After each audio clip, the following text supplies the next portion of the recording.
আসসালামু আলাইকুম ওয়া রাহমাতুল্লাহি ওয়া বারাকাতুহু। অবৈধ সম্পর্ক, দুই ব্যক্তির সম্পর্ক আপনি লাথি মেরে বিচ্ছেদ করবেন কিভাবে, তেমনই একটি গুরুমুখী মন্ত্র আজকের এই ভিডিওতে আপনাদের জন্য শিখিয়ে দিচ্ছি।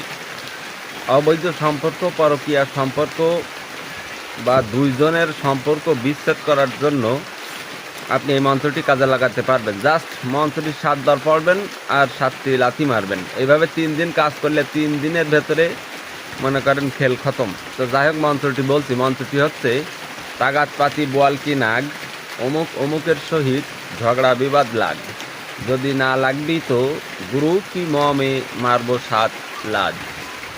গুরু নাম সত্য, গুরু বাক্য সত্য, যদি বৃথা যায় আজি গুরু নিরঞ্জনের অস্তিত্ব নাই। কথাটি বড় পাওয়ারফুল কথা, অনেকেই হয়তো বুঝতে পারছেন, অনেকেই না বোঝারই কথা। জাস্ট বিস্তারিত যেভাবে বললাম সেভাবে করবেন, কিন্তু এই লাথি মারার একটি ছোট্ট নিয়ম আছে। সেই নিয়মটি জানার জন্য আপনি ভিডিওটি শেয়ার করে ইনবক্সে আমাকে একটা মেসেজ দেবেন।